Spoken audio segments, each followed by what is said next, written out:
اعوذ باللہ من الشیطان الرجیم بسم اللہ الرحمن الرحیم اللہم صل علی محمد وآل محمد وعجل فرجہم قال رسول اللہ صلی اللہ علیہ وآلہ وسلم شعبان شہری۔ مومنین و مومنات، خدا ذوالجلال آپ سب کی توفیقات خیر میں اضافہ فرمائے، آپ تمام کے اعمال حسنہ کو شرف قبولیت عطا فرمائے۔ ماہ شعبان المعظم آ چکا ہے، شکر خدا ہے کہ خدا نے ہمیں اپنی زندگی میں پھر یہ مہینے عطا فرمائے اور ہمیں بخشش کروانے کا اور گناہوں سے توبہ کرنے کا ایک بہترین وسیلہ عطا فرمایا۔ ماہ شعبان اسلامی سال کا 8واں مہینہ ہے، یعنی محرم سفر سے اگر شمار کیا جائے تو یہ 8واں مہینہ بنتا ہے، اور اہل بیت علیہ السلام کے ہاں اس کی خصوصی اہمیت ہے۔ یہ مہینہ رسول اکرم سے منسوب ہے، جس طرح کہ پیغمبر فرماتے ہیں کہ شعبان شہری، شعبان میرا مہینہ ہے، اور رمضان کی تیاری کا ایک بہترین موقع فراہم کرتا ہے ماہ شعبان۔ شعبان کے لغوی معنی کیا ہیں؟ بلاخر ہم رمضان بھی، شعبان بھی، رجب بھی، جس طرح کہ رجب یہ جو ہے جنت میں ایک نہر کا نام ہے، کہ جو نہر جس کا جو دودھ ہے اور وہ جو نہر ہے اس کا خصوصیات ہیں، وہ روایات میں ملتی ہیں۔ جو ماہ رجب میں روزے رکھتے ہیں، اللہ ان کو جنت کی وہ نہر عطا کرتا ہے۔ تو اسی طرح شعبان، اس کا معنی کیا ہے عربی زبان میں؟ شعبان شعب سے ہے۔ شعب ویسے قبیلے کو کہتے ہیں، اور پھیلنے کو کہتے ہیں، متفرق ہونا، جدا ہونا، اس کے عربی زبان میں یہ معنی ہے۔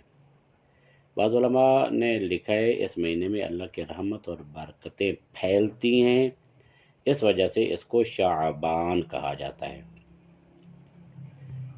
اور ایک نظریے کے مطابق اس مہینے میں نیکیوں کی راہیں کھلتی ہیں، تو وہ مثلا متفرق ہونا، اس معنی سے اس لیے سے شعبان کہا جاتا ہے۔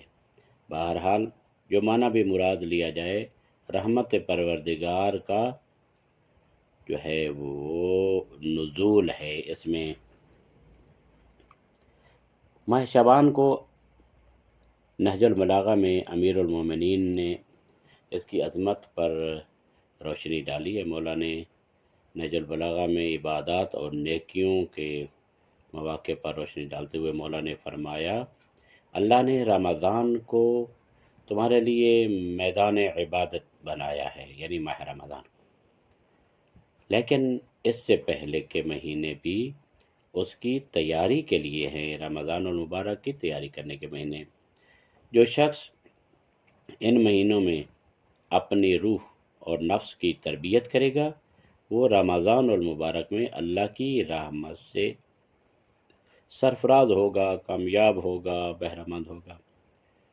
ماہ شعبان کو رمضان کی تیاری کا مہینہ کہا جاتا ہے، اور حضرت علی علیہ السلام کے اس فرمان سے یہ بات واضح ہو جاتی ہے کہ اس مہینے میں زیادہ عبادت کرنا ضروری ہے، تاکہ رمضان المبارک کی برکتوں کو مکمل طور پر انسان حاصل کر سکے۔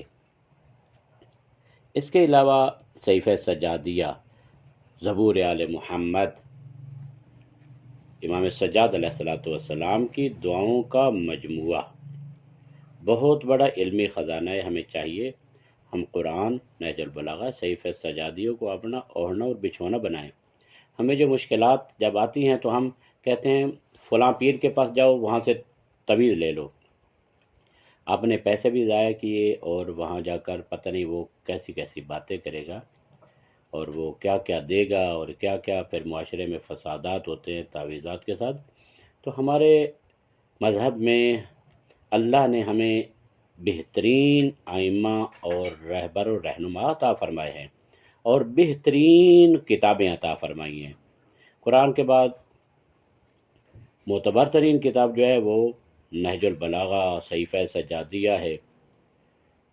ہمیں ان کی طرف رجوع کرنا چاہیے۔ امام زین العابدین نے صحیفہ سجادیہ میں ماہ شعبان کے لیے ایک مخصوص دعا کا تذکرہ فرمایا ہے، جس میں اس مہینے کی برکتیں طلب کی گئی ہیں۔ مولائے امام سجاد علیہ السلام فرماتے ہیں، اے اللہ، محمد و آل محمد پر درود بھیج اور ہمیں اس مہینے میں اطاعت و بندگی کی توفیق عطا فرما۔ ہمیں اس میں تیری رحمت کے مستحق بنا، یعنی اپنی رحمت کے مستحق بنا، اور گناہوں سے بچنے کی توفیق عطا فرما، ہدایت فرما کہ ہم گناہوں سے بچ سکیں۔ یہ دعا اس بات کی جو ہے نشاندہی کرتی ہے کہ شعبان اللہ کی قربت کا مہینہ ہے اور اس میں دعا و استغفار بہت زیادہ اہمیت اور فضیلت کے حامل ہیں۔ رسول اکرم کے فرامین میں ملتا ہے کہ پیغمبر اکرم نے فرمایا کہ شعبان میرا مہینہ ہے اور جو شخص اس مہینے میں روزہ رکھے گا اللہ اس پر جنت واجب قرار دے گا۔ بحر الانوار جلد 94 صفحہ 68 میں یہ حدیث درج ہے۔ اسی طرح حضور اکرم صلی اللہ علیہ وآلہ وسلم نے فرمایا، یہ وہ مہینہ ہے جس میں لوگوں کے اعمال اللہ کے حضور پیش کیے جاتے ہیں، اور یعنی پیغمبر فرماتے ہیں، اور میں چاہتا ہوں کہ میرے اعمال اس حال میں پیش ہوں کہ میں روزہ دار ہوں، یعنی میری روزہ داری کی حالت میں میرے اعمال درگاہ خداوندی میں پیش کیے جائیں۔ وسائل الشیعہ جلد 10 صفحہ 301 میں یہ حدیث درج ہے۔ تو یہاں پیغمبر اکرم اپنے لیے کہتے ہیں کہ میں چاہتا ہوں کہ روزے کی حالت میں میرے اعمال جو ہے وہ اللہ کی بارگاہ میں پہنچے۔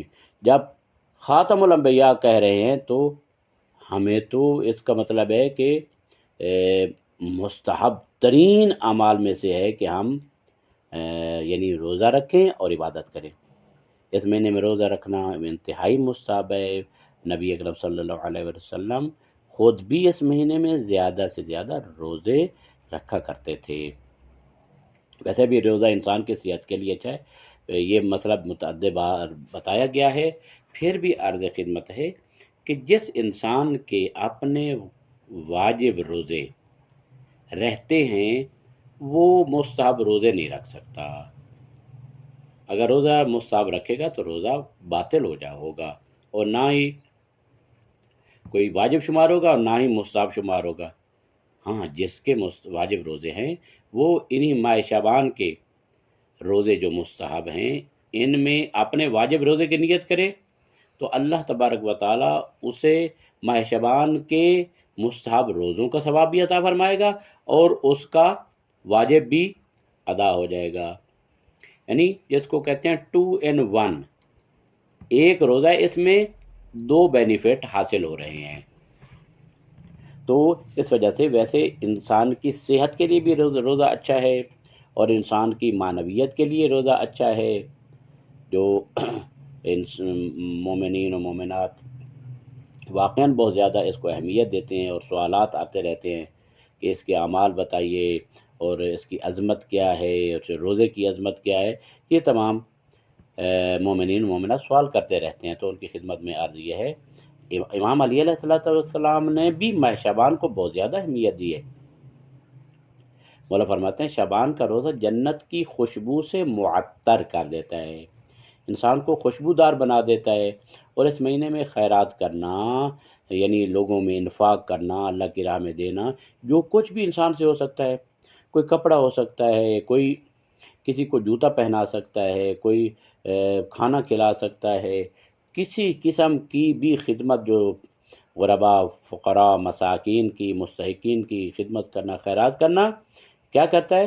انسان کو جہنم کی آگ سے نجات عطا کرتا ہے، یہ نجات کا ذریعہ ہے۔ مولا علی علیہ السلام نے اپنے ماننے والوں کو، اپنے شیعوں کو نصیحت فرمائی کہ وہ اس مہینے میں زیادہ سے زیادہ عبادت کریں اور اپنے اعمال کو بہتر بنانے کی کوشش میں لگے رہیں۔ یہ ایک دو دن کا کام نہیں، یہ ریہرسل ہے۔ جس طرح کہ ایک پہلوان ایک ہی مرتبہ جو ہے وہ پہلوان نہیں بن جاتا، بلکہ وہ ڈیلی ریہرسل کرتا ہے، خوراک بھی کھاتا ہے، ورزش بھی کرتا ہے، ریہرسل بھی کرتا ہے، بوجھ بھی اٹھاتا ہے، اور یہ تمام اعمال کرتا ہے، تب وہ ایک بہترین پہلوان بنتا ہے۔ اسی طرح انسان اس میدان میں بھی پہلوان تب بنتا ہے جب اپنی روح اور جان کو تقوی کی راہ پر گامزن کرے اور اس کی کوشش کرتا رہے کہ اپنی روح کو پاکیزہ سے پاکیزہ تر کرتا رہے۔ امام حسین علیہ السلام ماہ شعبان کی عظمت کے بارے میں فرماتے ہیں، اور مولا کا ارشاد ہے، اور مولا کی تیسری تاریخ میں ولادت باسعادت کا دن ہے، 3 شعبان المعظم۔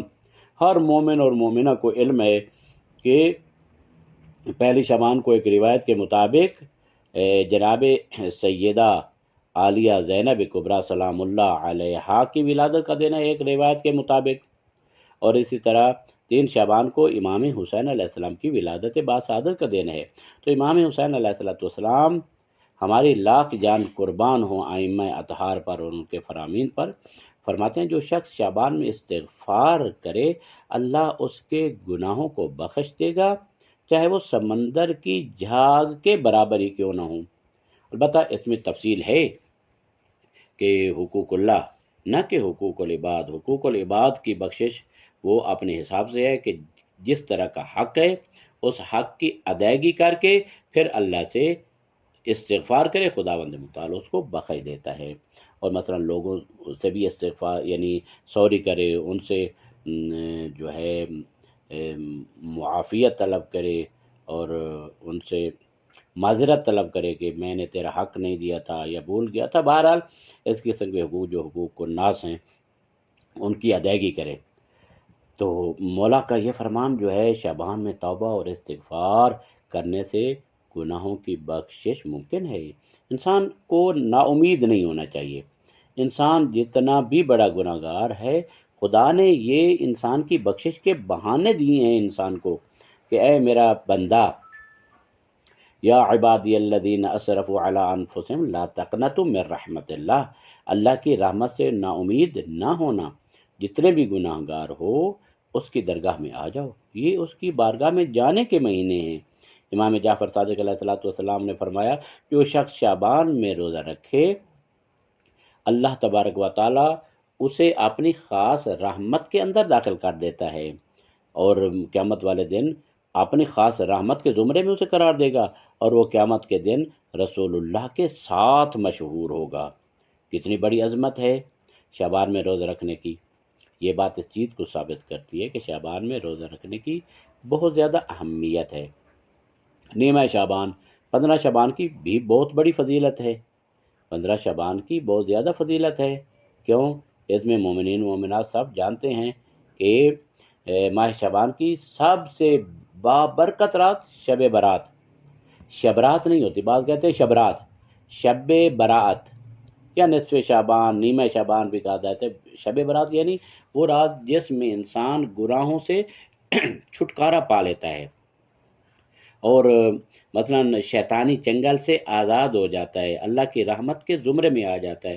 شب برات اس لیے کہا جاتا ہے، برات یعنی چھٹکارا، یعنی گناہوں سے چھٹکارا اور معصیت سے چھٹکارا۔